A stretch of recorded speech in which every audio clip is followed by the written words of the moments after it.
It's working. Good evening. Almost there. Thank you very much for joining us tonight. I'm Ionuț Tarcea, and I'm wearing two hats tonight. The first hat that I am wearing is as an alumnus of the VU Executive Academy MBA in Romania. I was part of the cohort, the second cohort, that participated in the program in 2008 and 2009. And one of my strongest memories from the program is that during this time, in September 2008, we had a visit, a residency it was called, in the US in New York. And we started this residency in that Monday with a global economical crisis. So we were part of this. So the live start of a global economical crisis, we had a company visit with JP Morgan in that afternoon, and they were telling us it's going to be big, but everything will be okay after a while. It wasn't that okay after a while, but I learned a lot, I experienced a lot about what means a global crisis, what impact could this have in the global business and also in the leadership. And we saw that also in Romania some years afterward. The second hat that I'm wearing is being the managing partner of CARIERE, which is a brand that has more than 20 years in Romanian market, telling leadership stories since 2003. We are celebrating actually this week the 300th, how do you call it, 300th edition. So I'm encouraging you to take one printed magazine and to read the articles, because we invested a lot. I started with this position at the beginning of the year. Now CARIERE is part of Ascendi's portfolio. Maybe you know Ascendis. Ascendis is the biggest training and organizational company in Romania, development company in Romania. And we are pretty present, and we thought that it's a good investment helping in other way for the education of the HR and the leadership executive teams. That is why you'll see maybe an upgraded content in the magazine. We have new sections like sports leadership, like cultural leadership. We have new collaborators, very experienced newspaper people, let's say. Most of them are women. We have very good content in the online editions. We have actually more than 11 articles per day, including weekends, which is kind of a very good referral in Romanian media market. We have this kind of events. We started in February with this format, and hopefully you're going to enjoy it, because it's bringing stories, experiences, points of view from CEO together, the CEO of the company or the GM together with the HR manager or director. So points of view with relevant topics. Hopefully tonight's event is going to be a very good experience, and it will be a good inspiration for you all. And follow us in media, printed media, on our LinkedIn community, because we pretty much put a lot of passion, and hopefully you're going to enjoy tonight's event and also the content that we are creating. We are going to film this event, and you're going to see the video in the next month's edition, after we will print the next month's edition. Before introducing the couples that are from 3 different industries, that CEO plus the HR couple from the 3 different companies, industries, I have 2 special guests that I want to invite in front of us, because tonight's event is going to be, it's adding something new for us. We are bringing here 2 communities, the VU Executive Academy community in Bucharest, and also the CARIERE community. So my first special guest is Julia Malish. She is the head of Romanian hub community of VEU Executive Academy, and I'm asking her about her new role and about the ways of the community. What's the strength of the community, and what do you plan for the next month for the community? Please, Julia. Thank you, Ionut. First of all, I'm a bit nervous, so bear with me. Thank you for giving me this opportunity. It honors me. I should start by saying that I'm a Romania Hub Manager starting this year, so I'm fresh in this role. So I would like to thank Ștefan Popescu, who was our Romania Hub Manager for the past 12 years. So he was the one that basically kept us together with all the networking events that we did. So I want to thank him in the name of all our community. Moving forward, I will remain together with him, and hopefully we will create meaningful events for the months and years to come. We have a few surprises prepared for our community. I would like to say something related to this community. Since I only graduated in 2024, the idea of a community is very fresh in my mind. These guys finished this year, so they're even fresher than us here. So when I first enrolled in this program, I believed that the learning will be the most important part for me. And while it was very important, the curriculum, I realized that the most important and the most meaningful part was the networking. Why? Because we come from various industries, we have various backgrounds, we have different personalities, and we came together and we worked together. We challenged each other, and this is the extra added value that this program brought to each one of us. Now I can extrapolate this to the entire community, because nowadays we are 500 members. I think the correct number, Adriana, is 496. Adriana is our mother here in Romania, the program director. So we're 500 members that we connect at least twice a year in internal events and also in events such as these. What makes this community different is the fact that there are multiple collaborations that come up.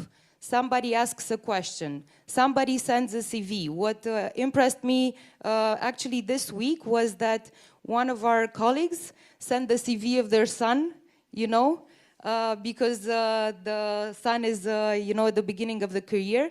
And this is the power of this community. We're 500 people, but the network is comprised of 500 own networks, because each brings their connections, their soul in it, and it's something that we intend to continue and to grow further year by year. Actually, next year we're going to celebrate 20 years of VEU Executive MBA program in Romania. So it's an important milestone. Thank you so much for, I'm a bit nervous, so thank you for listening. Thank you, Julia. I want to share something a bit personal about me. My two godfathers of my son were part of the same cohort, so I have very good, relationships, and the networking worked very, very well right from the beginning. Thank you very much. The second special guest that we have is my colleague Alexandra Enescu, that she's part of Asociația Ascendis. This event is kind of sponsored by Asociația Ascendis, so I'm inviting Alexandra to tell us about the role of Asociația Ascendis, what is the main goal of Asociația Ascendis, and also to tell us about her role counseling teenagers, students, for starting their careers. So Alexandra, please. Thank you, Ionut. Thank you. So, as Ionuț was saying, Asociația Ascendis sponsored this program, and the role and the mission of the association is to facilitate education across the country through what we know best: team buildings, trainings, all our resources. We also give back to the community by using them for educational purposes. We do this directly, but we also do this through our partners, various other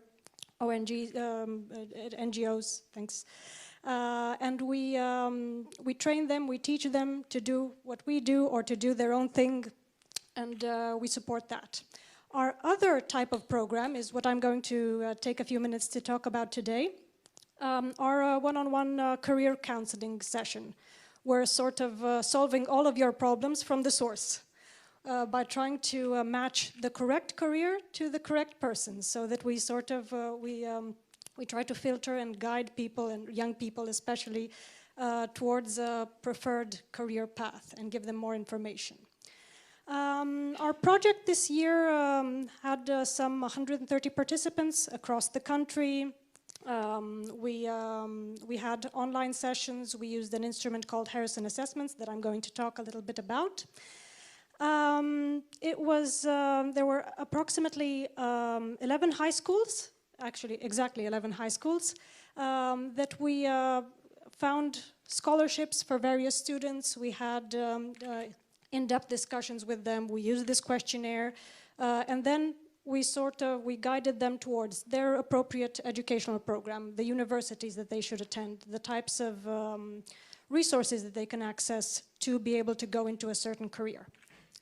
So about the instrument, Harrison Assessments is, I was discussing with some people just outside, I was discussing with you, that it's an instrument that matches personal, individual preferences, individual talents with certain career profiles. So how do we do that? Harrison has a database of over 700 jobs, job requirements, job criteria, and each and every student, by filling in this instrument, it enables them to find their matching percentage between themselves, their priorities, and a certain career. So we did that. We had some very fruitful discussions between ourselves and them, and our main focus was to get them towards a development plan. So a development action plan, where they know exactly what they need to do by the end of the discussion to get to where they need to go. So our main cohort this year, 130 students, we sort of divided them into two categories: the explorers and the confirmers. So for the explorers, there were generally younger students, so 9th, 10th grade in high school, that were absolutely not sure at all what they wanted to do in life. They were all over the place. They were thinking, okay, I'd like to be a doctor, but I'd also like to be a lawyer, but I'd also like to be a software developer. For them, our focus was mainly on exploring, on comparison, on saying, okay, this is what you enjoy doing. How does this stack up to these job requirements? How does this, does your attention to details, for example, or your drive to help others, how do they stack up to the job requirements for this specific position? That was one category. The other category, the confirmers, those were generally the older students, 11th, 12th grade, where the focus was more on confirmation, on validation, and if they discovered by some unfortunate circumstance that they actually, their percentage maybe of matching was rather low. And we actually had one of these situations where there was a young man who was really, really convinced that he wanted to be a surgeon. Okay, we got there, we got in the discussion, and we realized that his percentage was a little bit low. We generated the report anyway, and then it just gave him the drive. He wanted so much to become a surgeon that it just gave him the drive. It was actually a list of things that he had to do. It didn't discourage him at all. It didn't deter him from his career path, but it gave him some very clear things that he needed to work on.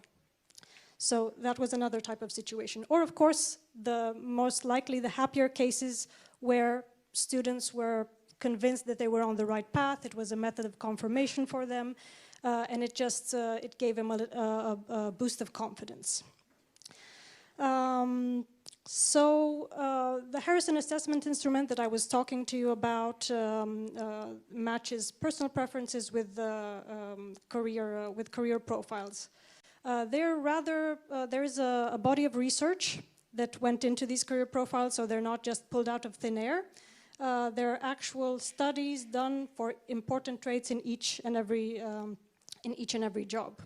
And our methodology was based on 3 reports. So first of all, we explore the individual preferences of the person, of the student. Then we go into a detailed report of matching for more than 700 careers and see the percentage of suitability fit for each and every career. And then the third report that we generate at the end is zooming in on a specific career. So we compare each trait to each preference. And that's where the value came from. The outcomes were more than 130 students who now know exactly what resources they need to access and what they need to do to get to their preferred, to their dream job, so to say. We've had a lot of positive feedback in the project. We've had a lot of success in it, and we've actually had some requests for follow-up in this project just today. We received a request from an association that trains guide dogs for the sight impaired. And there, the trainers are actually students who do this in their free time, and they're actually looking for a partnership to do this career counseling with us. So that's about it from me. I'm not going to take up too much of your time. Thank you, Ionuț. Thanks. Thank you, Alexandra. We are going to do a follow-up email with some of the resources that we are going to talk about and Alexandra talked about, and also I'm going to attach to that email report, an annual report for the association to see what are all the good deeds that my colleagues are doing. Thank you. And now I'm going to invite and start a roundtable. I'm going to invite the pairs, and let me not say the positions of people, because the names I know, but the positions I'm a little bit narrow-minded about them. So we have from the banking industry, from Citibank, we have Samir, Karia, and Liliana Avram. Samir is the country officer and banking head, and Liliana, a human resources director for Citibank in Romania. Thank you very much. From Genpact, different industry, as I told you, we have Marina Vernetti and Dana Gheorghe. Marina is the Chief Operating Officer Europe, the UK, and Africa, and Dana is the EMEA HR leader. Thank you very, very much for joining us tonight. And from Novo Nordisk, we have Iulia Chapuis. She's People and Organization Director, and Marcello Longhi, Vice President and General Manager. Thank you very much, and welcome.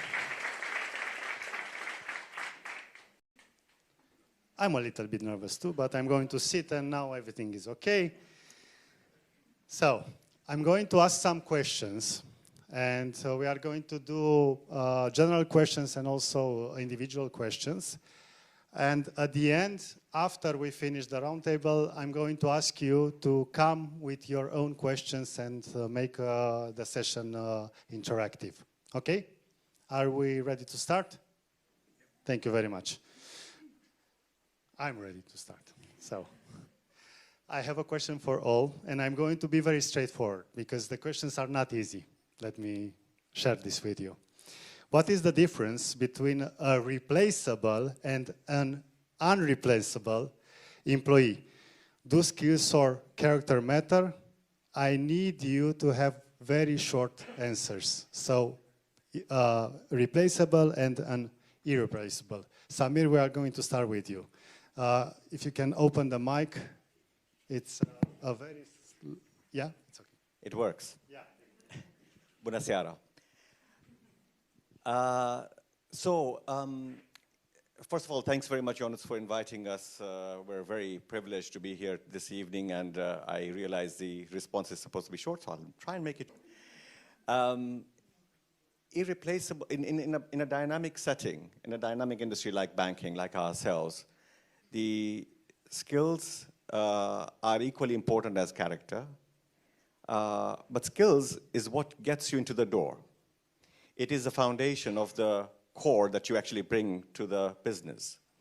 However, the character is defined slightly differently. And if I may just pivot into irreplaceability, irreplaceability is a little bit bigger. It's a bit broader. It talks to the core values of integrity, of having a growth mindset, in driving through complexities of situation that is not obvious to everyone, navigating through ambiguity. It requires a little bit more than that. The character side of the conversation, of building through that point, is something that, combining with the skills, that enables you to not just execute on a task, execute on what you're doing on a day-to-day basis, but goes beyond in trying to elevate everybody that is around you, not just your colleagues, but also the business that you're leading, the clients that you're serving, the communities that you are looking at inspiring for a better generation for tomorrow. Those are the invaluable, kind of employees, which combines the skills and the characteristics that requires that. Now, at Citi, we pay a lot of attention in developing those specific character traits that enables our employees to shine and shine beyond, and we give them the tools to be able to look at that and reflect on that on a day-to-day basis through our processes and our management profile. So that's how I would put it, between the skills and character, and how irreplaceable and replaceable functions in our bank. Thank you very much, Samir. Liliana? Well said. Bună seara. So apparently it's not something we'll capture straightforwardly in the pay grades. I think that, for example, when you think about a replaceable employee, which is a harsh word, everyone, Asher, I think you have a bit of a, it's rather about people who would solely rely on a certain skill, or something that is easily transferable without showing a real desire to grow, to adapt, to contribute collectively to some team success, while the irreplaceable employee will be the one who will have both these strong skills but also these exceptional behaviors, like they are the champions of the culture, they are the innovators, they are people who can challenge the status quo or drive positive change. But I think that somehow they are the ones who don't just fill the role, they are the ones who shape the role. Not their own role, but also the team and the entire company. And we kind of build our talent attraction and development strategy with these things in mind, the weighing between the character and the skills. Thank you. Thank you. Good evening, everyone. Really happy to be here. So first of all, I think we are all replaceable, actually. And then the pace at which that could happen, or if at all it will happen, it really depends on the ability of each of us individually or as leaders in an organization to actually be able to assess the skills that have been discussed by my colleagues here in terms of identifying those traits, which goes beyond the basic domain expertise, right? With my leadership team early in the year, we were trying to debate this topic because obviously it's a very actual and important topic, and we're looking at what the World Economic Forum is saying, and they are estimating that 44% of the core skill set of an employee will be disrupted in the next 5 years. And what for me was interesting to notice is that there's a rise in critical thinking and resilience as one of the two skill sets that will make it or break it for the leader of the future, instead versus a decline of analytical skill set, mathematical skill set, and so on and so forth. So I found it very interesting, and obviously as part of that we have started a program that develop critical thinking in the organization, and trying to help our colleagues to connect the dot across this huge amount of data that we have now at our disposal. Yes, if we accept that at a certain point in time we might be replaceable, then we take action in a way that it's aligned to augment basically our humanity, our creativity. So for me, the skills is really the foundation, and then all those human traits are the differentiator that each one of us brings to the table. Thank you. Thank you, Marina. Dana? Hello. Thank you for the invitation, Ionuț. So maybe going along the lines with Marina, I also go by what is called the mask principle. So motivation, attitude, skills, and knowledge. And I think during the lifetime as an HR, I have actually seen a lot of brilliant people who at some point in time reached a ceiling just because it was always only about their technical skills, which at some point in time really became obsolete. Now, from this perspective, again, we see people who are resilient, who are self-aware, thriving in this kind of ever-changing environment today. And if you are also thinking that, you know, the half-life of skills today, it's even lower than 5 years. It used to be 5 years. I think the last study that our learning and development team sent to us talks about 2-3 years for some of the skills. Then obviously attitude and motivation matters. Not to over-romanticize it, because obviously it's not only about this. You might have today a role in which you need a specific skill set and then it's a non-negotiable. But then again, if you ask me what are the people who are going to be replaceable, I think it's not only about the knowledge. I think it's also about how we evolve, how we adapt, and then also how we adapt and take, you know, ambition, motivation, skills and knowledge and adapt it to the business needs. Yeah, it's about resilience, as Marina says, and it's about reinventing ourselves, and everybody should think about it. Julia, what's your point about this? Can you hear me? Yeah, hi. Hello, bună seara.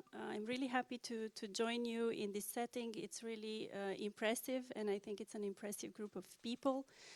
Happy to be here. Now, in terms of replaceable and irreplaceable, for the sake of debate, I would say that we are all irreplaceable, and I think that it's what makes us irreplaceable. Let's think about ourselves, right? What am I, and why am I irreplaceable? I think it's the uniqueness of everyone, and that in Novo Nordisk, we do appreciate, even from the recruitment phase, that spark. It's, of course, we are checking the CV, we are checking the skills, we are checking the expertise and everything that you have built in your career.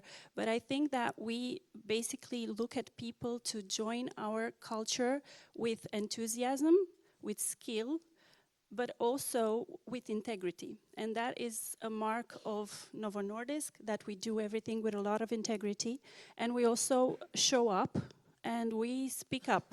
So I think another thing that can make you irreplaceable in a company is the way you speak up about, I don't know, challenging what you think is or should be done differently.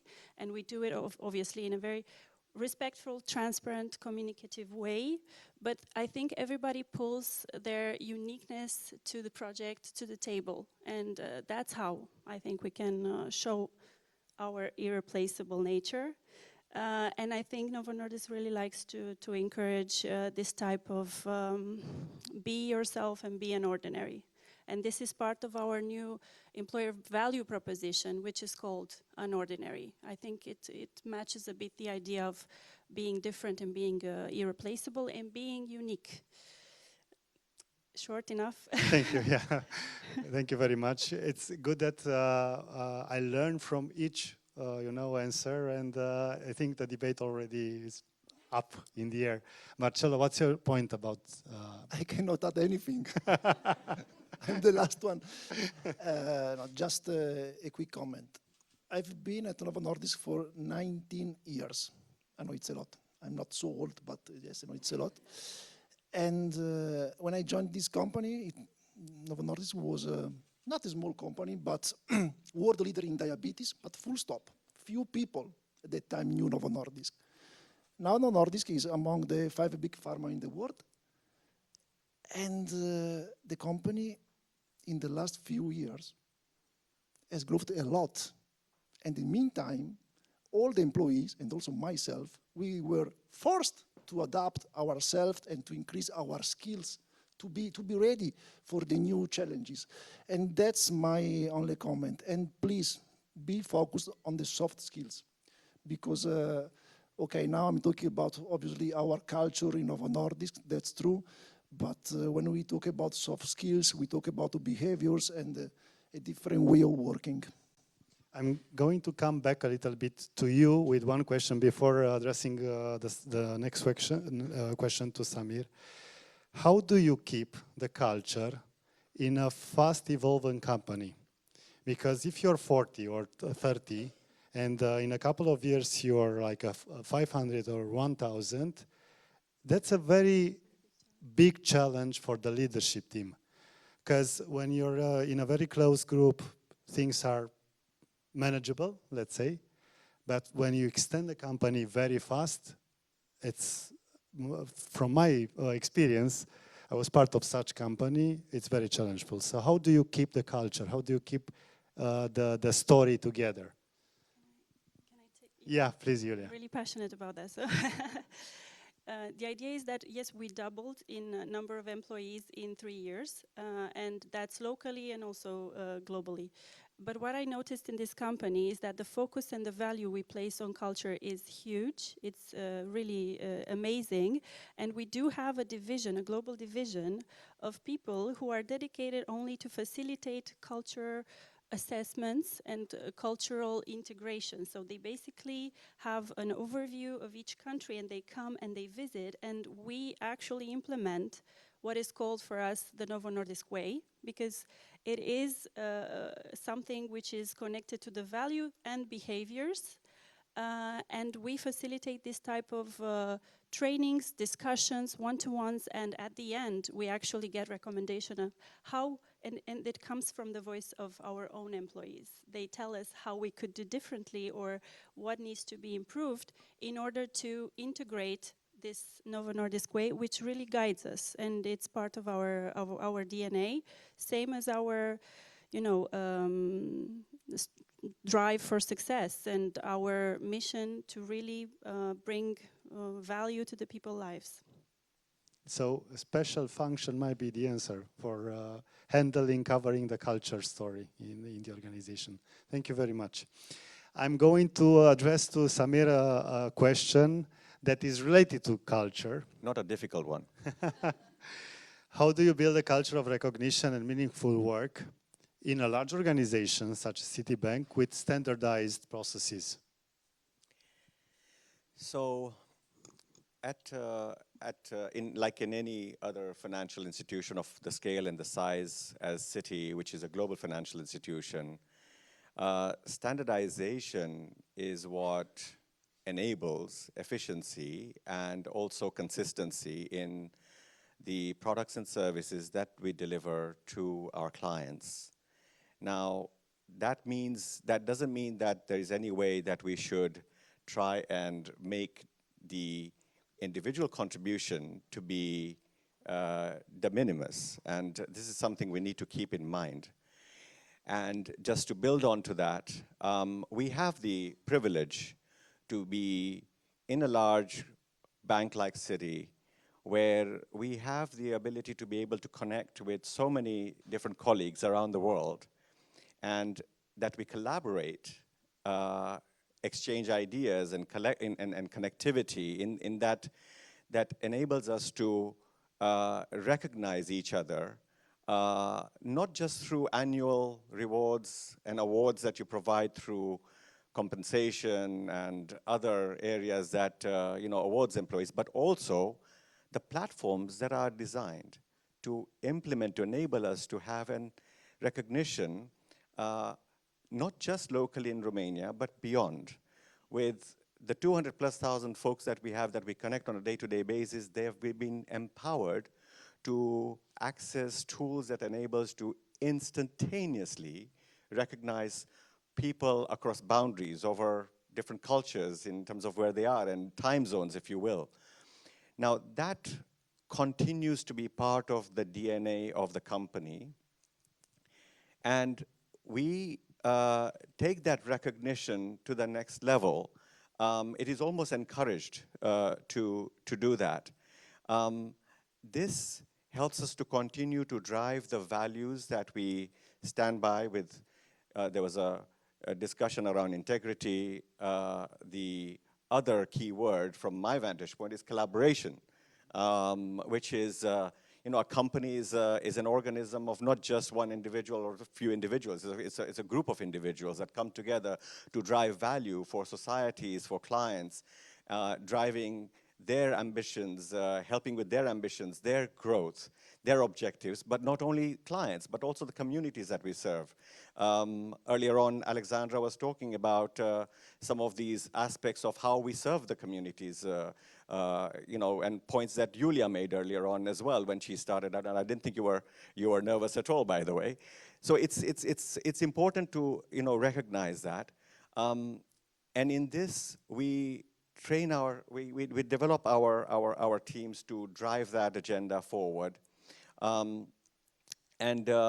The final point I'd like to make here is that to instill meaning in the work, because that was the second part of the question, we emphasize the value of the culture, of the collaboration, of the integrity and the ability to be able to elevate, each other as one team and as with one mission. And our broad mission is to ensure economic prosperity, growth, enabling growth, so that we can continue to strengthen our environments and our communities, and not just for stakeholders inside the company, but even beyond.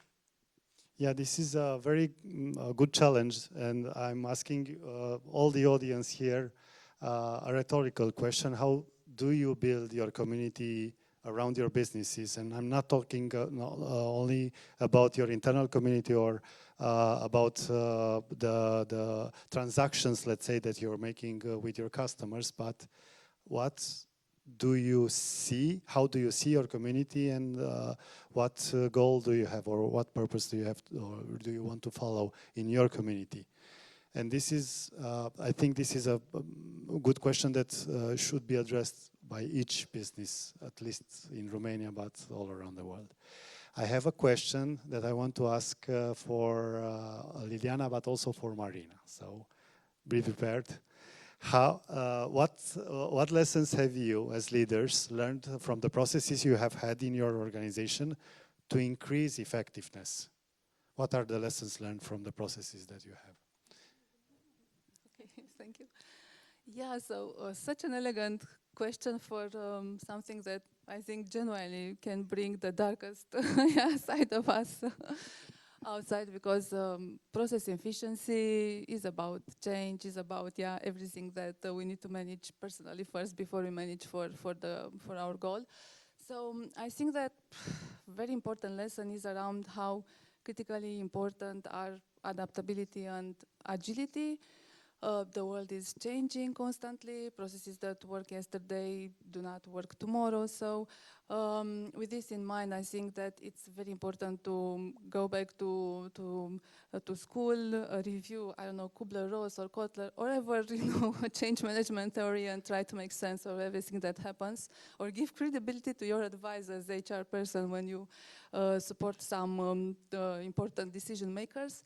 For us, process transformation always will be about focusing on two things. One is the client, and how this will drive better value, experience, speed for them. And the other is the people side of things. So in a way that, I don't know, leaders should know that change will come with a dip in morale at the beginning. Yeah, so you need to be equipped and to recognize and to support people at that stage.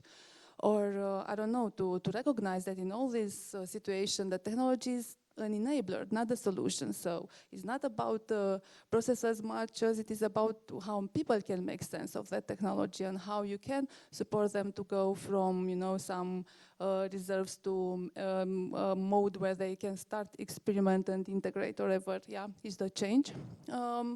Cross collaboration is also very, very important, but I think that the main lesson is about, showcasing the small wins and, sharing as early as possible any success story, because this is such a nice way, to address the skepticism, which I think is natural, is normal, is humane. but supporting that route, yeah, that travel from skepticism to acceptance and embracing, really that's value, because you cure a lot of pain, yeah, in that process, and you can navigate more sound and sane, yeah, through the process. Thank you.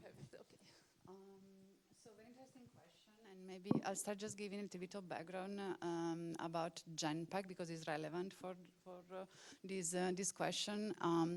Genpact is a spin-off of G, and as such, we have inherited a very strong culture of continuous improvement and Lean Six Sigma, which of course is at the base of driving efficiency, productivity, and all of those outcomes. On top of that, I don't know, if you look at my profile, but I actually made my career in Genpact, running and building that function in Latin America. So it's actually a very close topic, close to my heart, because I was able to run process transformation for many clients across the world. I think over the past 20 years, what we have learned are two key lessons, let's say. The first one, because we started as a heavily focused Lean Six Sigma company, we were all about standardization and making sure that all processes would run equally, smoothly, consistently, and all of that. As we mature and evolve through the years, we started to realize that sometimes standardization kills agility and kills client experience, to the point that Liliana was making about having the client always in mind. So we started to adapt our approach to standardization and focus standardization on, let's say, what we call back office operation, more transactional task, but then leaving flexibility and agility in whatever touches the client, right, the end user. And I think it's working very well. Obviously, it's not easy. There's always a trade-off and a bit of push and pull that needs to be managed. But I think this was a clear learning. The second one, and I think I alluded to that also in the previous question, we are sitting on a huge amount of data nowadays, which was not the case back, even just 10 years back. So 10 years back, many of the business decisions in terms of increasing performance of certain teams and so on was based on judgment, on experience, on best practices. Now we have this value, this currency, which is the data, and the data can enable us to make prediction. And then, of course, again, we can impact the customer experience, we can impact the employee experience by solving for issues even before those occur. So I think this is really, really powerful, and of course, again, not simple, but definitely something that we are trying to focus on and develop the data mindset in the organization.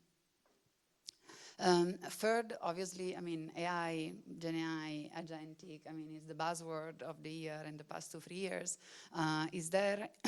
It has the promise of giving exponential benefit in terms of process efficiency, but the reality is, and I'm pretty sure many of you in the room could have experienced that, that there's no magic and there's no real value of AI if you apply that on a broken process, right? On a broken, in a situation where the ecosystem is not ready to take technology. So that's definitely, again, goes back to the fact that Lean Six Sigma is still here to stay. It's the foundation to enable the process to actually enable the technology to have the right impact, both for clients and also for employees. And the last, absolutely, totally agree with what you were saying around change management. If change management and continuous improvement culture is not really truly embedded in an organization, it doesn't work. So if I say, please go and do process improvement, it won't stick. So the way of making that happen is actually embedding in organizational processes. For example, we have a policy where at certain level, promotion are linked to a Lean Six Sigma certification, or promotion are linked to a deployment of an AI project, and so on and so forth. So that enables automatically a culture of continuous improvement and drives those outcomes that we are talking about. But at the end, everything needs to be, let's say, designed around client experience and employee experience. It's like a learning curve, and you're transforming the way that you see the business, the way that you manage processes and people, and reinvent from time to time. Absolutely. Talking about education, I'm asking Dana, to what extent is investing in managerial education a priority for leaders in your organization?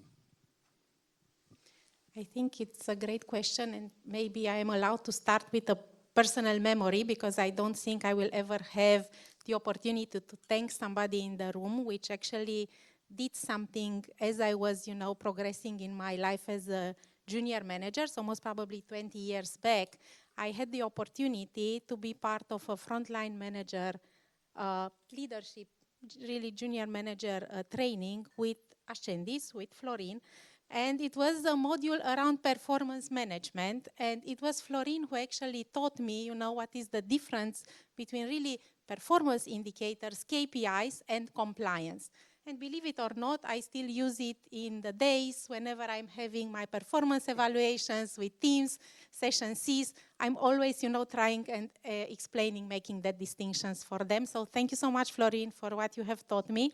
I think, obviously, it's important, and it's something that lies and has a big, significant investment in our global and regional programs. Think about the fact that 60% of our frontline managers are promoted internally, and we need to basically be able to guide them through this journey as they are, starting and taking over their teams. And it's also tied to what Marina was saying, to our promotion policy, because we make sure that none of these people who are to be promoted don't get the frontline manager role without getting first, a certificate, and they basically go through a structured managerial program, and they get what we are calling the license to manage. Because we need to make sure that they really have this foundation when it comes to business fundamentals, when it comes to people processes, so that they are able to manage autonomously their teams. We are an organization where we are not hand-holding our managers. Wherever they have a difficult conversation, they need to manage. It's not HR who manages difficult conversations, apart from our teams. And interestingly, also enough, what we also hear from our associates these days is that manager job is a tough job. They usually tend to go towards individual contributors' role.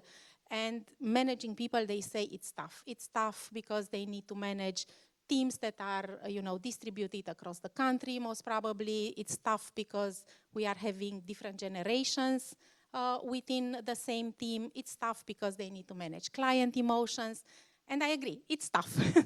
So from this perspective, I really believe that we need to demystify more this manager job. And I also believe that it's a discipline.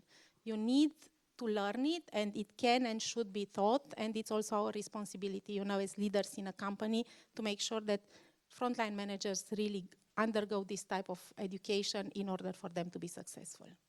License. License. License to be a manager. License to manage, yes. It's a good, like driving. Yeah, it's a good, very good metaphor.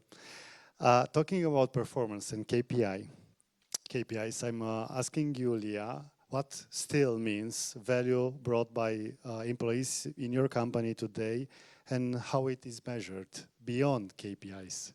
Beyond KPIs. Thank you for the question. I think we in Novo Nordisk really look at objectives and really bringing the business forward and positive outcomes, and obviously we have the quantitative KPIs for it, but I think in terms of the quality of the outcomes and the value that the people can bring, and I'm going back to the idea of uniqueness and unordinary, we do support their involvement in the company culture. So how they show up for the community in our company, how they bring the engagement, how they participate with even continuous improvement and innovation projects. This really brings us to the value they bring in a qualitative way. And in order for us to really foster that and just not let it happen by magic, we do encourage them as sponsors in the leadership team to participate in what we call ambassadors teams. So we do have ambassadors for engagement, if that is what makes you really tick, and that is where you want to contribute in terms of culture and engagement. Then we do have the champions for sustainability and CSR, if where you want to bring your value is in the community outside of the community of Novo Nordisk Romania, but really the community where we live. And then we have the angels, and we call them ethics angels, because the integrity part and the compliance part is really at the core of the business of, I think, any pharma, but we do bring a lot of value to that. So I think we try to foster it by having these teams, and they are really something which is ongoing on a voluntary basis for about since 2018. That's when it started. And it's really going strong because we have more applications than places. We try to keep these teams manageable in terms of numbers, but it's 30% of the organization who participates in these types of roles. And they do become alumni after 2 years. They do have their own network and their own community. And after 2 years, they do spread the word, like, go do this, because it really brings the value. And others really join. So it doesn't matter if you're 3 months in the company or 18 years, you really bring the value like that.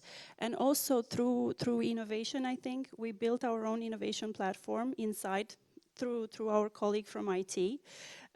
We built our own recognition platform in the same way.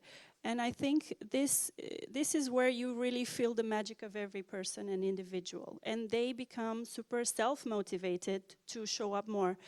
And that's one part. And the second part, this is a company where I've seen so many people reach out to say, I want to go in another department. And we have these STAs, short-term assignments, which can go from 1 month to 6 months to maximum 12. In which you want to learn from another department and bring value from your previous experience. And I'm going from, I don't know, sales to marketing, and I'm going from marketing to medical. And I'm going even into, I don't know, from medical to piano. There is this cross sometimes, it's rare. But they are curious. And if they spend 3 months or 6 months in another department, sometimes we actually manage to build a new career for that person. And it brings another type of value because they have another baggage of knowledge that they bring into a new department. And what's also nice is that we can do that across countries. It's a platform of STA short-term assignments where people just apply. For me, example, I really wanted to apply to this 1 month piano, Mexico, digitalization role. I mean, it's just 1 month. Maybe I should try it, and that would bring value to the business. And Mexico sounds cool. So, yeah. I've been there, and yeah, I think you're going to have a very nice time and a very, with a lot of good experiences. Good experiences, yeah. And bringing value. So it's the development, but it's also the engagement and contribution part. I know that Novo Nordisk in Romania increased a lot in number of employees. How many are you? We are 120, 120. Now. But we've always been the 30 ambassadors, champions, angels, so that number keeps on going. Thank you very much. Thank you. As we have a new section in the magazine, a printed magazine, and you could see a new interview with the latest edition, covering business mistakes. I'm going to be very straightforward with Marcello and asking him, what were the mistakes that you made as a leader and what you learned out of them relating to your teams in your leadership position? Easy question. I'm expert at making mistakes. But probably I need more time at the end of the session if you want to discuss about all the mistakes in my career. I'm not joking. And yeah, first of all, the first step, we have to recognize our mistakes to others. No, that's not true. We have to recognize our mistakes to ourselves. That's the first step. Then, in my career, I have to admit that I was very lucky because I had the opportunity to make mistakes, thanks to my bosses. That's the reality. Because as I told you, 19 years in this company, I've had, if I remember well, 13 different bosses, more than one per year. It's a lot. maybe. And every time when you change boss, you have also to, more or less, you change the company because we have to know each other again. I'm not joking. That's the reality. And every time I learned a lot of things thanks to my bosses. And also I understood what I don't want to do thanks to their mistakes. And really, now you are smiling, but that's true. And the people are working with me. They can do the same with me, obviously. I started my career in this company as a rep, and I'm very proud of that. And at a certain point, I was appointed as a sales manager. And I was, at the beginning, I was so focused on sales, business. I wanted to do everything. I wanted to do everything instead of my direct reports, my colleagues. And you know why? Because I was thinking, okay, I'm a sales manager, but it is not true. I was a sort of super rep at the moment, but in reality, I was a people manager. When I understood that I was a people manager, something changed in my mind. At the point after that, I was focused on developing the skills of the people in my team. Coaching is crucial. Empowerment is crucial. And obviously, I gave them the opportunity to make mistakes. After some years, I moved to the marketing team. I was marketing manager. And at that time, I was thinking, I'm a good boss because I take care of my people, of my team. I was so focused on work-life balance, the quality of life of the people in my team. And I remember several discussions in which, please stop working during the weekend. Please, I don't want to see you in office after 5. But you know what? I was good at talking about that, but I was not a good example for them. Because one day I realized at 8 p.m. in office, I was there and all my team was there with me. And you know why? Only because I was their boss. Therefore, yes, words are crucial, but first of all, we must be a very concrete example with concrete actions for our employees. Thank you very much for sharing this, and maybe we could enlarge the conversation for covering this section in the magazine in the next months with you. I have some very short questions for all of you. And one is pretty another straightforward question, let's say. And it sounds like this. Does the artificial intelligence, because you covered this topic a little bit with your answers, does the artificial intelligence increase employee performance, or has it become an excuse to downsize teams? Yes, Samir, if you can start. So, Jonas, first of all, thanks again for the question, but if I may just take 30 seconds on comments that Marina, Dana, Yulia, and my fellow gentlemen on the other side said. And I love some of the points that were underscored around, you know, the word angels came up. Brilliant, love it. We should actually, you know, look at importing that in some places within our organization. I love the point that Dana made about motivation, attitude, the skills and knowledge, which you mentioned earlier on. And Marina also actually touched on artificial intelligence. You know, has become a buzzword for the last couple of days, but this is something that is institutionally ingrained. But what I would like to add before I come to AI is that in the companies that we all work in, one of the key aspects of talent and culture is where our teams inspire trust and confidence in what we do on a day-to-day basis. The criticality in our thinking, the ability to solve complex problems that enables us to make our lives and societies better is something that is, and it's something that is important, that brings in that unique blend of the qualities, what I would distinguish between leadership and managers. And those skills, you know, my fellow gentleman over the other side, apologies, I didn't catch your name, talked about several areas of mistakes that we all learn. And I think we have to go back and reflect by looking ourselves in the mirror and asking the question, what have I learned from others that I shouldn't be doing? And what have I learned from others that has inspired me to be in a better place? And how do I then use this within the context of the tools that I'm provided, artificial intelligence or otherwise, to strive to be more? And on artificial intelligence, I would make the case that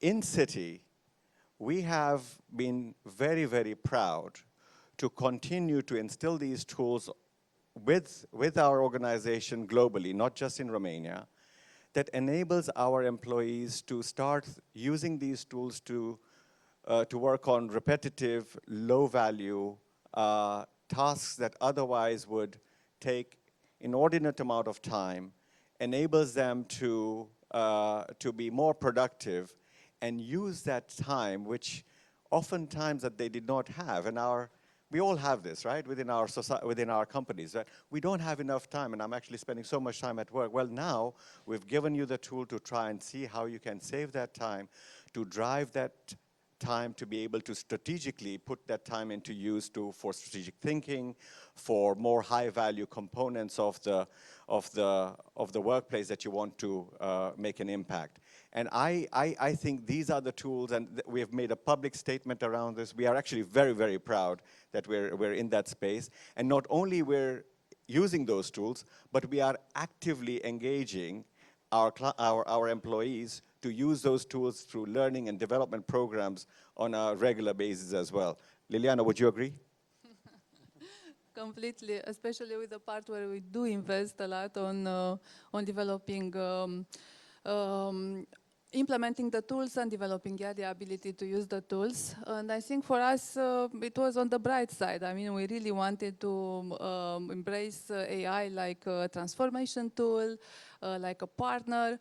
So yes, it's very welcome to this aspect of the AI where we can do the decluttering in your job, and you'll have some ease and extra time to use for whatever purely human skills you want to further refine. But we also talk about the relationship, human-machine relationship. So we think that it can do much more for us. We just try to prepare for what's next. We cannot define. I don't think anyone can define.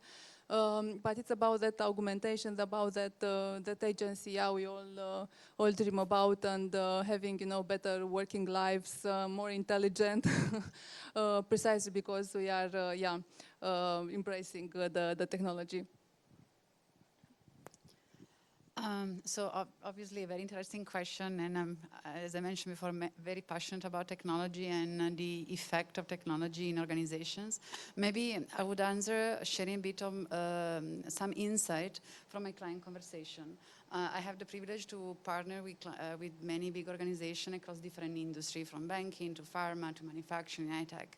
And whenever we sit down and discuss about, okay, AI transformation journey, what we should do, etc., I'm always advising and suggesting my clients, please don't start with productivity as the main objective, because it's the wrong way to start an AI transformation journey.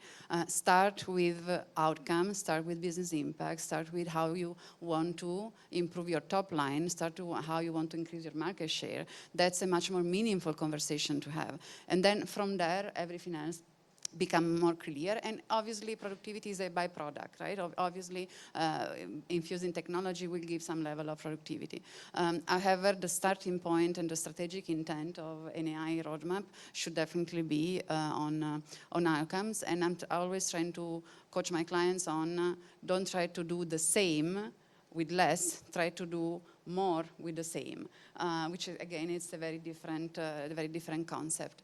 Now, I will share, since we are in a safe place, I will share a very unfiltered opinion, which is we are very far away from the point that AI will really give huge exponential productivity impact, because there are structural issues. There's data, I mean, usually any company would have data scattered everywhere, and that's the first challenge on implementing any AI initiative. And there's AI adoption, which is very difficult. We still don't know how we can have humans and machine working together.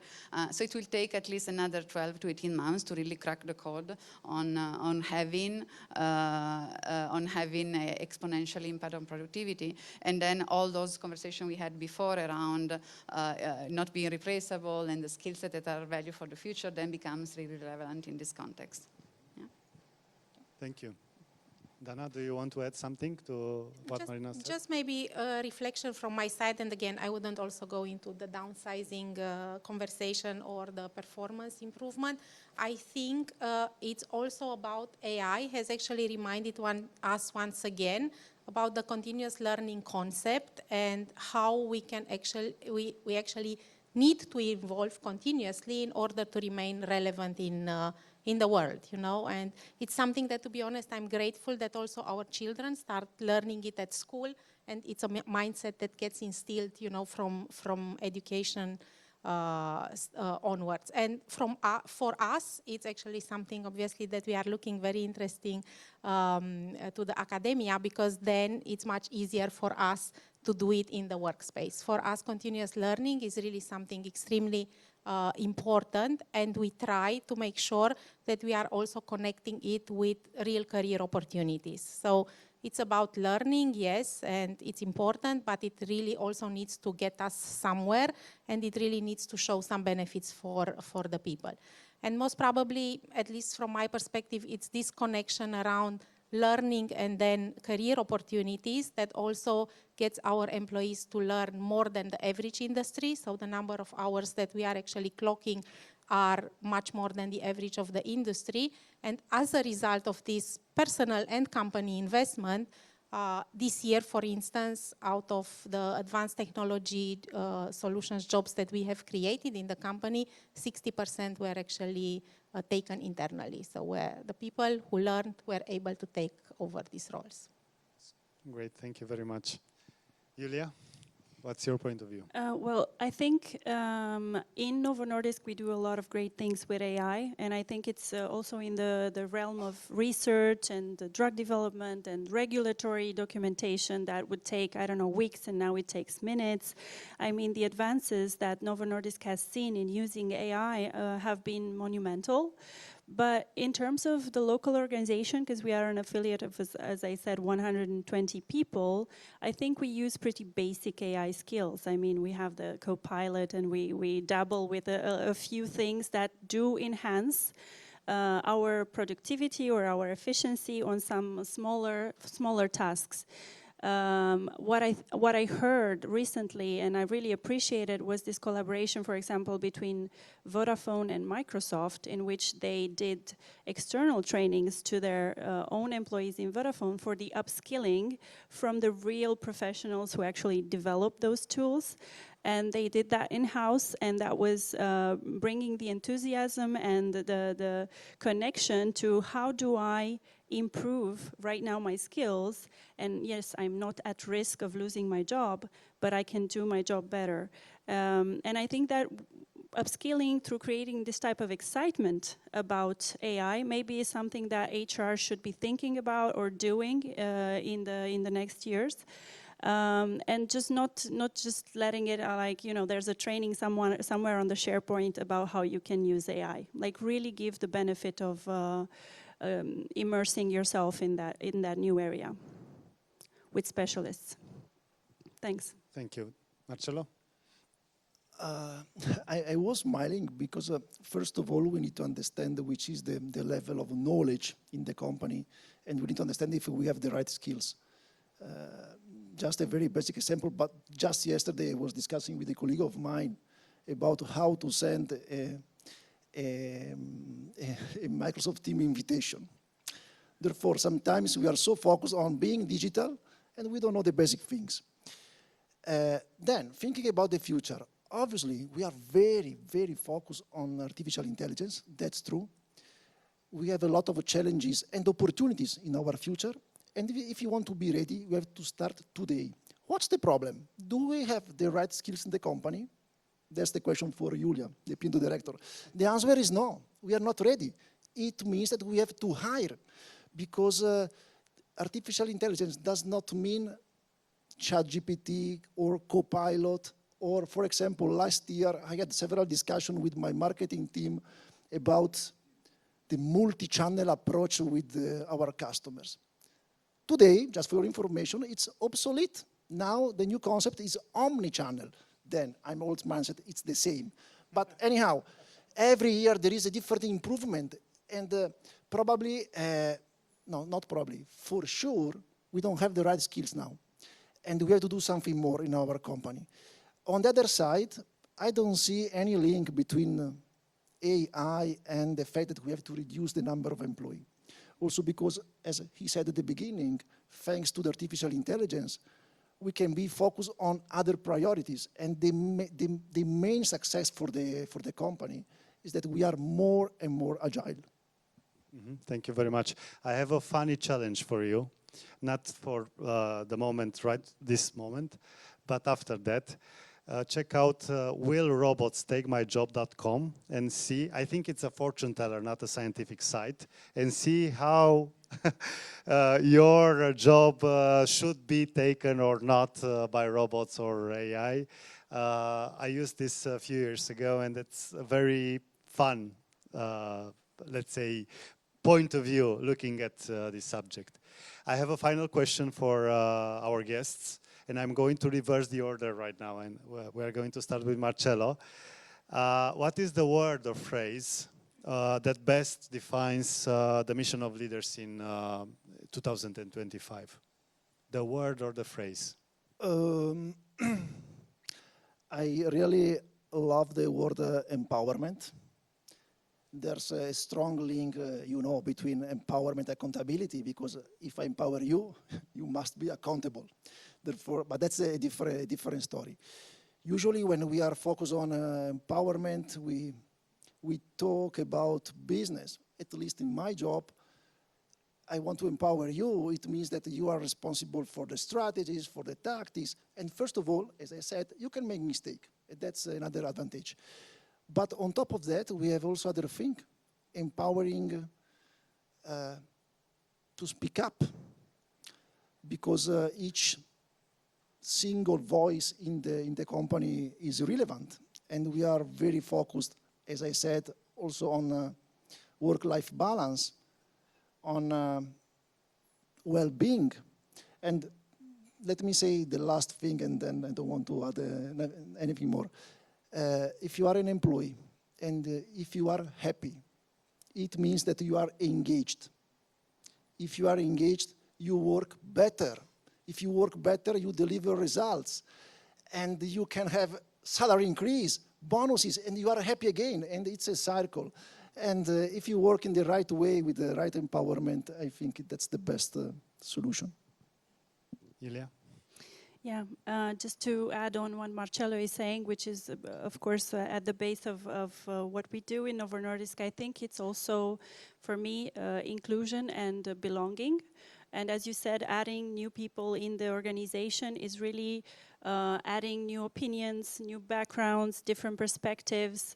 We used to do things differently where I come from. So how do we integrate we used to do things differently in our culture so that we do not change our DNA?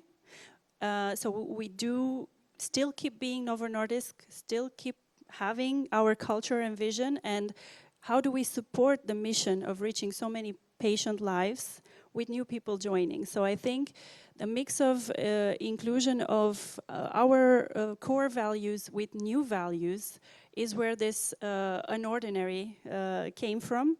So how do we make things always new, always different, but keeping the core of our DNA? So this is always a challenge, I think, but it's one that has been important to us, and I think is going to be very at the core of what we do in the next year too. Thank you. most probably all of you know by now that we are not living anymore in the VUCA world, we are living in the bunny world. And I hope I remember correctly that it's a brittle, anxious, non-linear, incomprehensible world. And from my perspective, in this bunny world, we need to be more human. And from this perspective, my world is adaptive humanity, because I really believe we need to stay agile in front of all the changes that are coming, while really preserving, you know, our empathy, our ethics, all the human values. Wonderful. So bear with me. 2025 is gone. I'm already focusing on 2026. And in 2026, I really would like, as leaders, collectively, not just in our organization, but collectively as leaders, to embrace the mission of really being the architect of this human and machine synergy. I think it's a really complex topic, and it's not very, very well discussed.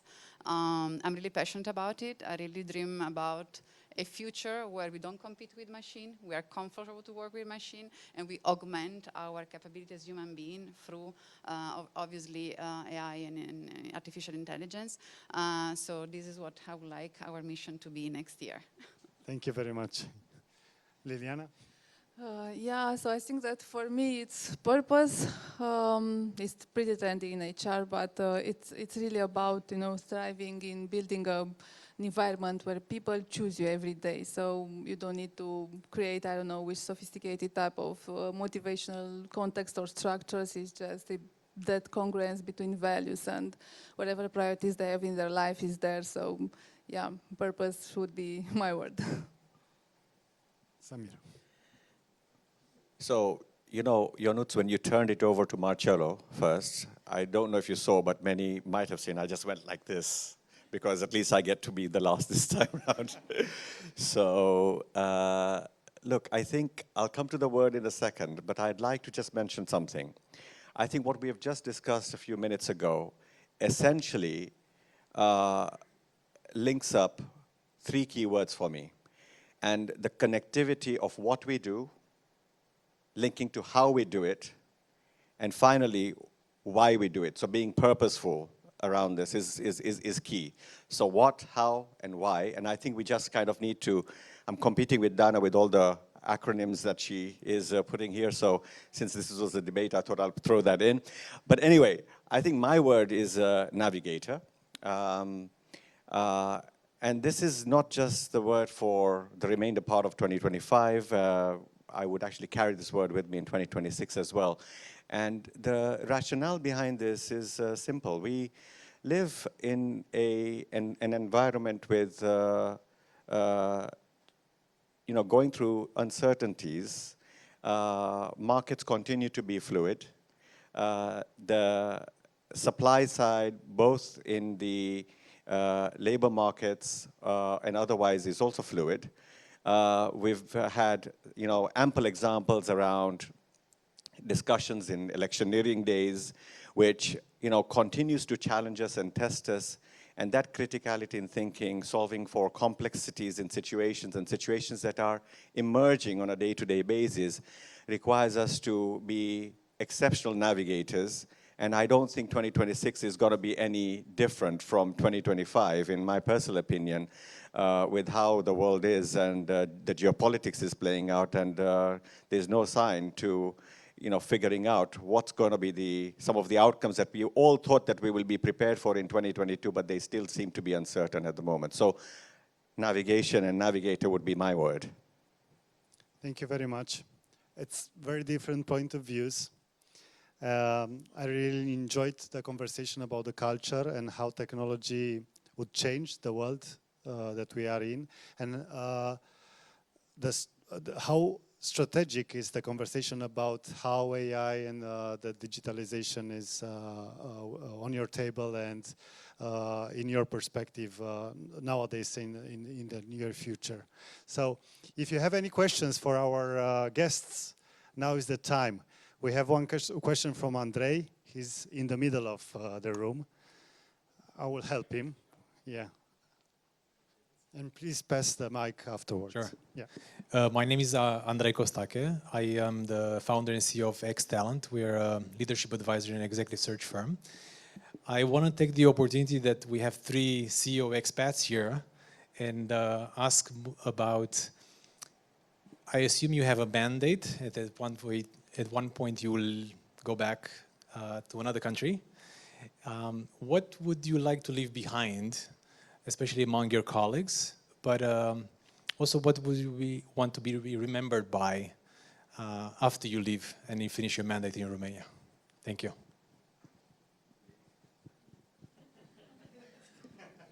So interesting question. I'm, of course, by my name you can guess I'm Italian, but I actually spent 15 years out of the 20-something of my career in Latin America. I moved to Romania a year ago, and I'm here to stay. I love the country. I love the country. I love the city. I'm with my family and my 3 kids. When I'm in Italy, we were having a conversation just before the panel, and when I'm in Italy, we are all wanting to be back in Bucharest. So from that angle, I'm not on a mandate, and that's intentional. To answer the second part of your question, and I have some of my leaders here in the room, in Genpact EMEA specifically, in the past 10 years, 12 years or so, my predecessor have established a ways of working which is really going beyond your personal interest and really working as a team. I don't have a scientific way of defining it. In the group we say the magic, let's make the magic happen. Which I know is a little bit, if you will, naive, but when I refer to that, everybody gets it. And my 2 predecessors and myself now, we want to keep that legacy, and that's for me the most important thing. Obviously, we have results and all of that, but making sure that we really work beyond our job title and we work as a team. And our scorecards are, by the way, designed in that way to incentivize that from happen. That's what is my legacy for sure, beyond many other things. Thank you. Samir, it's your turn. Okay, so like Marina, and I'm not lying, I don't even have a mandate that ends. So Andre, sorry to disappoint you. I'm also here to stay.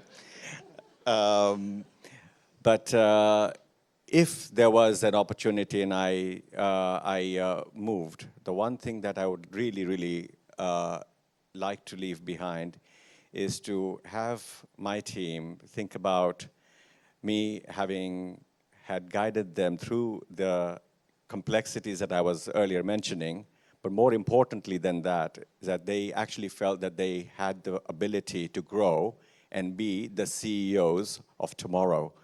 And I am, with help from my colleagues like Liliana and some of my colleagues in the room, Gabi is there and Alexandra is there, are wonderful teammates. And in fact, recently we had a team meeting with my leadership team, and I had a jersey that was put on, and that jersey says, "You are a CEO." So you can imagine if I have 15 people, each of them in my leadership team, each one of them is a CEO as far as I'm concerned. So what I would like to see is that they are going to be that CEO with that CEO mentality going forward, and I'd love that.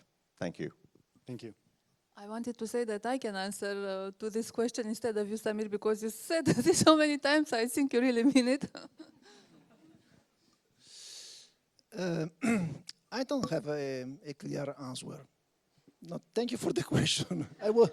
I was thinking about a concrete answer now. And you know why? Because in this new world, at least here in Novo Nordisk, every year we have new things to do, new expectation. And okay, you mentioned the mandate. It's true. I have 3 years mandate now. And then who knows? We will see. We will see.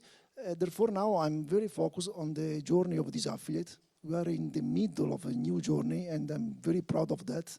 It is not easy, because when there are big changes, it is not easy. That's the reason why we are so focused on the soft skills now.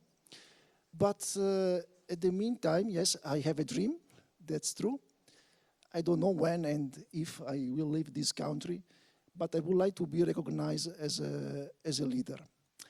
And you know why? Because I shared the same comment 1 month ago during the cycle meeting with my team.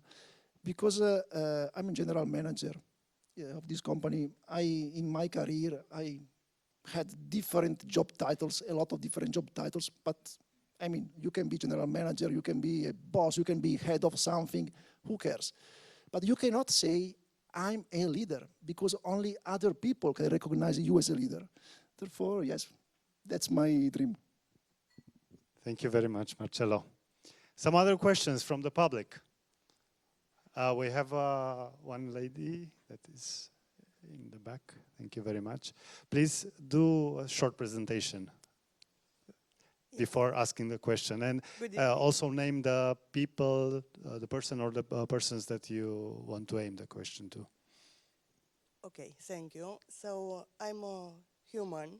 I'm a kind woman with a lot of love to spread, a lot of trust to build near the people. And I strongly believe that passing to who I am in working life. So I'm Desire Diaconescu, working in Tubor, Romania for 28 years. So Marcello, I believe you, because I changed 8 CEOs. So I really believe you that you are learning from them. Yes, we are learning from the people. I'm here alone without CEO of Tuborg. He's sorry because he couldn't attend. But I'm here to learn from you, and I'm grateful for that, what I was listening and learning in this evening. So my question for you, Marcello, Samir, and Marina, and also for the HR people here, Liliana, Dana and Julia. Dana and Julia, thank you very much for helping me. What is your, let's say, the challenging that you have in this day? What is not giving you, let's say, quiet to go to sleep? And I would like to answer, if it's possible, without entering, in your house, I mean your company that you are working. And it will be nice if you can answer in pairs, CEO and HR, to see what is bothering you and what is the challenge that you have, or what you are exciting for, because it is a challenge. Thank you very much. Thank you, Desira. Samir, would you be the first one for this one? Thank you. Pleasure. So, I didn't quite catch your name, Doamna. Desire. Desire, okay, thank you so much. When I go to bed at night, what is really, really at the top of my mind is the physical and mental well-being of our teams. The workplace continues to be demanding for many reasons, for reasons that I mentioned earlier on with the global environment, geopolitical context, uncertainties, market instabilities. And what this does, it actually creates a body of work that is unpredictable, is unknown, and what that does, it transforms into an environment where people are living under stress. And that stress is something that directly impacts their well-being, both mentally and physically as well. So oftentimes, and by the way, for many of my colleagues at work that know me, I have made a promise to myself that no matter what, I'll wake up in the morning and I'll do my fast walk so that I feel good. And the days I don't do that, I do feel that I don't have the energy to actually drive the thoughts and the conversations with relative ease. But when I do that, I'm also thinking about, are my teams also looking after themselves physically and mentally? And I go back, oftentimes I listen to some podcasts and share those podcasts with my teams and encouraging them and inspiring them to think about them in addition to what they're doing for the company. that weighs a lot on my mind on a regular basis. And the other thing that that always comes back to me is that we oftentimes as leaders forget that when our teams are performing in an excellent way in serving our communities and clients that we serve, who also have similar situations, because we're not alone in this ecosystem. This is a community. Each one of us actually goes that, and when you're trying to solve issues and find solutions for these problems, it takes a little bit of doing. So it's important to have that conversation, not through a robotic dialogue where they can have a conversation with ChatGPT that will actually give them responses. By the way, try ChatGPT, it actually teaches languages as well.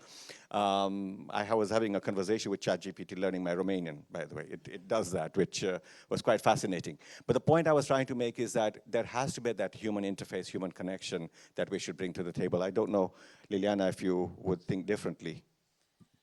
No, actually, I was thinking about how to keep and steer the authenticity, because we can easily imagine we are so controlled and so regulated in our everyday work. We all needed to build personas to be effective, in that area. So for me, it's very important to, before I go to sleep, not too close to the sleeping time, because it's important to sleep. The mind needs to be quiet.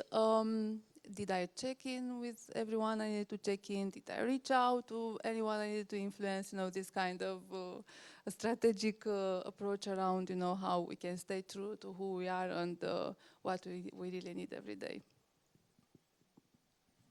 Thank you. So the most important challenge beyond, obviously, there are business challenges and all of that are there, right? But those are every day.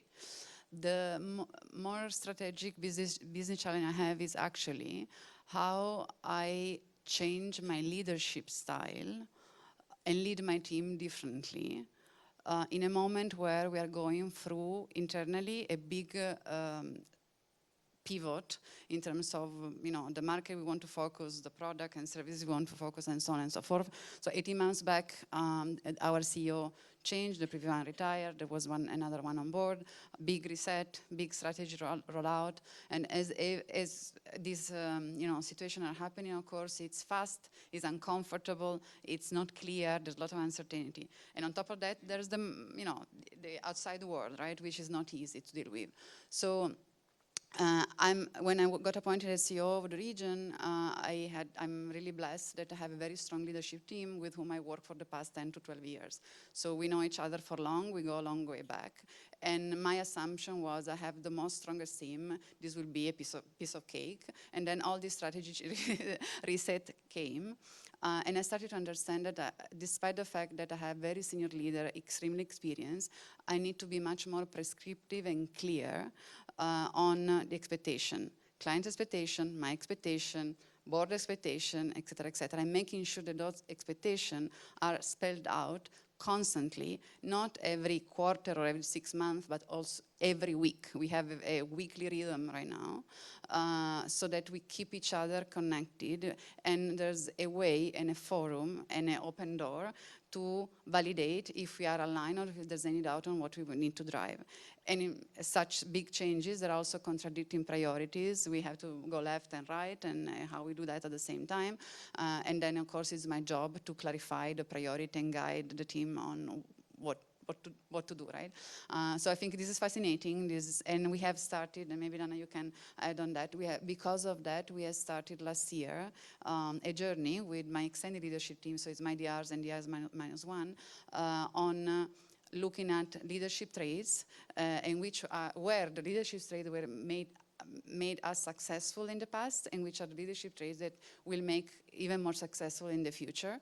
And we have done a couple of interventions, one very recently in August, and we are in that journey of reskilling from a leadership standpoint. Yeah, maybe also add another dimension of what actually for me doesn't let me sometimes sleep at night. We are a 12,000 people business in Europe, and we are actually having specific people dynamics. So we might have a specific domain for which we would be hiring, and then we would have what we are calling a ramp up, while in the same time we might have domains that we are actually, clients are basically going out of the market, and then we would need to release these people. And there is a strong, what we are calling a talent match, so a strong internal mobility, and there is also a strong upskilling program that we do for the people. So we make sure, you know, that we are actually upskilling them in different domains, so they are fungible across different clients, across different things. So as part of this, I would say we have around 40% internal job roles being filled in. However, whenever, you know, we need to maybe release people because these people have not found jobs within the organization and it's part of our people dynamic, I constantly ask myself, have we as leaders done everything so we are able, you know, to find them jobs within the company and let them continue the careers with us? Thank you very much. So thank you for the question. It really got me thinking too, the last few months. What got me to maybe not sleep so well at night and not have the clarity, because sometimes you don't really know what the success will look like, and you think about that. And I think when I first joined the company 3.5 years ago, we were such a well-established diabetes company, okay? We were the leaders in that, and in the 3.5 years we did make a shift towards cardiometabolic and obesity. And this is a domain that we don't really know so well. So from being 100 years leaders to discovering new things and to bumping into things that are maybe obstacles, or how do we handle new competition, and all of those things have transformed the way we should be thinking. And I really liked the example of, I have such a strong team. I can totally rely on them. They are seniors, they are great, but in a new environment, the dynamic changes. And the question that one of our coaches, as a development coaching program that we had, was, are you a leadership team or are you a team of leaders? And then, yeah, it kind of clicked that from a leadership team, we kind of got into, I'm leading my department and I think I need to know where my department is going, but we need to go into this mindset where we shift from what we used to know so well to doing new things as a one team and as a leadership team. And as a P&O, that question really stuck with me. Are we a team of leaders or a leadership team? So I think that kind of still makes me think about it a lot, and how do we implement it.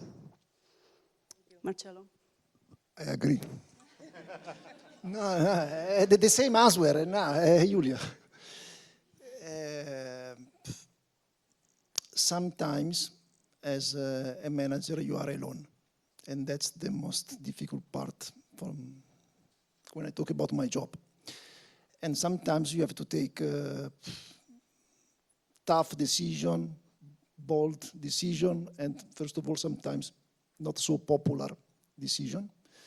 But during the daily routine, it's easier because you know that you are doing these choices because of the company, for the future of the company, for the success in the market, for the employees, for our patients, because we are a pharma company.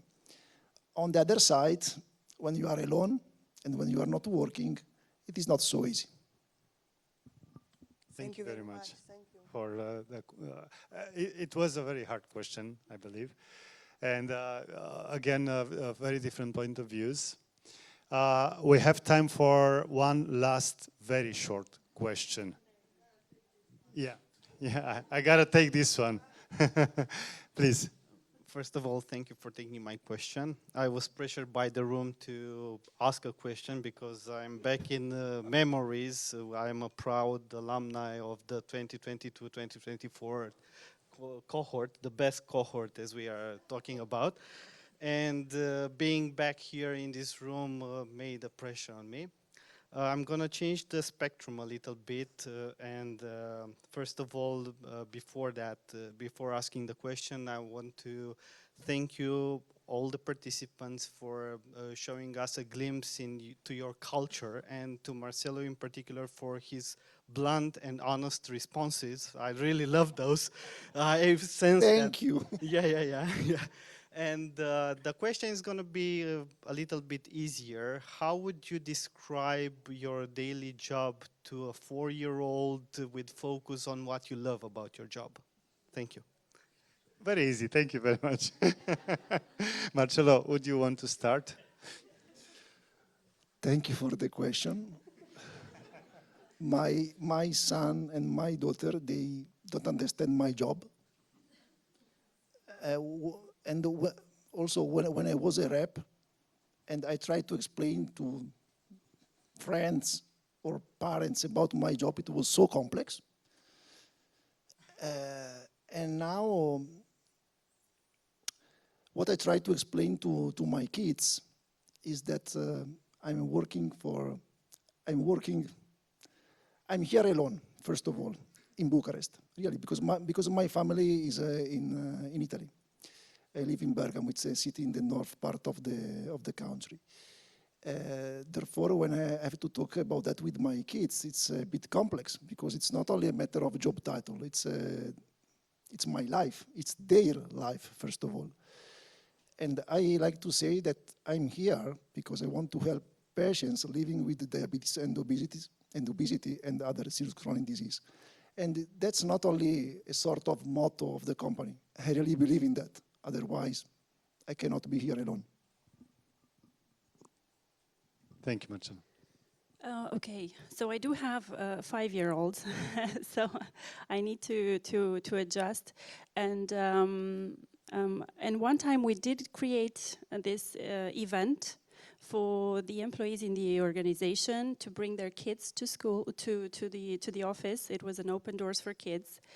And we did think about how should we present what the mom and dad is doing at their job to these kids. And basically we created with a local artist this puzzle in which the mom and the dad were represented as superheroes.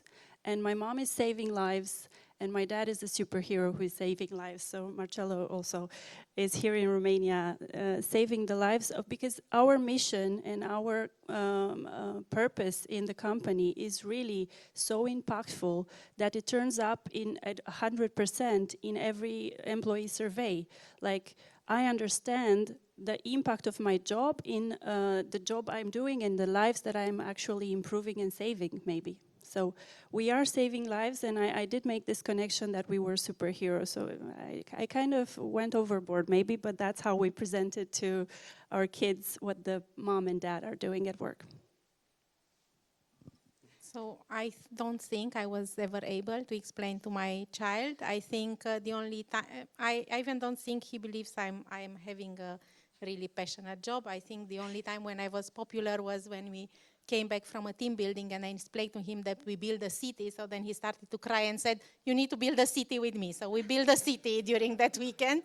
And then another, I think this was when he was 3 years old, and then when he was 6 years old, he just, draw a picture of me sitting at a desk, and then I had, word bubble saying blah, blah, blah. So this is basically the only thing that I was able to manage with it. I'm sorry.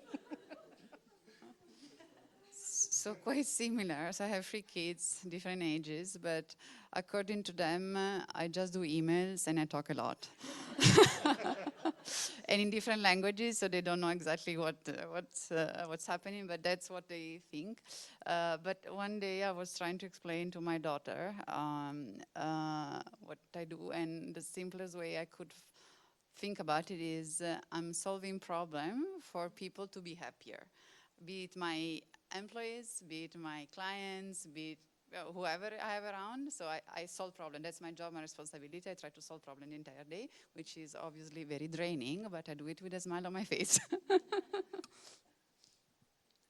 Thank you, Marina. Thank you. Not an easy question. When you work in HR, I always avoid career days at school because how can you explain this to a kid? But this still one memory. So it was about one day when I brought my daughter in the office. She was first grade, so 7 years, not really for. And I had a call and I said to her, look, I need to stay focused on this for a while. People here are working, we need to respect this, try to stay quiet. These are some papers, this is a pen. And after I finished my call, she came to me and she showed me like, a big pile of, it was like, an A4 in 3, yeah, where she literally wrote on each of that, your continuation at City, and people sign, wet sign. So I think that in her mind it was all about, giving people a reason to work or to make them continue to be in that workplace. So I didn't touch on this topic now. She's 15, so maybe a good exercise for us tonight when I explain why I was not at home at dinner. I don't know how to answer the question, actually. I've been thinking very hard, and I'm glad that I'm at the last point. But I'll offer two stories. One story is related to Julia mentioning about having kids, parents coming to the office, and I love children. We don't have children of our own, but I love children. And I held this young boy. He must be not 4, I think he was 3, maybe 2. And he put his hand on my head. There's no hair. And he said, "Why don't you have hair?" So I said to him that it takes years and years of practice of what I do behind the door that you see, because we were just outside our office. And he said, "But what do you do?" Then I showed him on my board that there were lots of pictures, some with children, some with colleagues. I said, "You see all these people? These are my friends and colleagues that I spend time with, and I enjoyed spending that time with them. And when I come to work on a day-to-day basis, I spend that time to make a difference. I don't succeed sometimes, but sometimes I do. When I do, I'm happy. When I'm not succeeding, then I try and do something better to strive more." The second story was with a 4-year-old, a daughter of a friend of mine. They live in Brașov. And she sat down with me on the floor, and she was doing some scribbling with crayons and what have you. And she says to me, "Uncle Samir, this is a painting for you. I'm gifting it to you." And then I said, "Okay, fine, I'll take it." "No, you can't take it. I'll put it into a bag for you before you." So she put it in the way a 3- or 4-year-old can put a painting. She put it into a plastic wallet for me. It was all crumpled up. And the father said to me, "What are you going to do with it?" And I said, "I'm going to put it on my board." Why? For the same reason I said earlier, to make people happy. I then took a picture of that and sent it to him. The father did not believe that I actually would deliberately put her painting onto my wall. I think the point I wanted to make is that children at that age are so impressionable. And if you use simple words like happiness and collaboration through teamwork and friendships, it goes a long way for the impressions that they carry with them for the rest of their lives. Yeah, it's the human side of our roles and not the jobs and the technical part. Thank you very much for being with us tonight. We still have some things to do. We have a wine tasting with Crama Basilescu outside, so I'm inviting you to stay a little bit longer and maybe to skip a little bit more the dinner maybe that your family expects you to be part of. My family also expects me, and then maybe I will go and just kiss them bye-bye night at 10 o'clock in the evening. And the second thing that I wanted to share with you or to ask you is in order to recycle the badges when you leave this hall, please leave them on the table. So if you're going to throw them away, let's make them have another life, let's say. Thank you for being with us tonight for this late time. Hopefully it was inspiring. For me, I learned a lot. And let's have a chit-chat with a wine glass in our hands.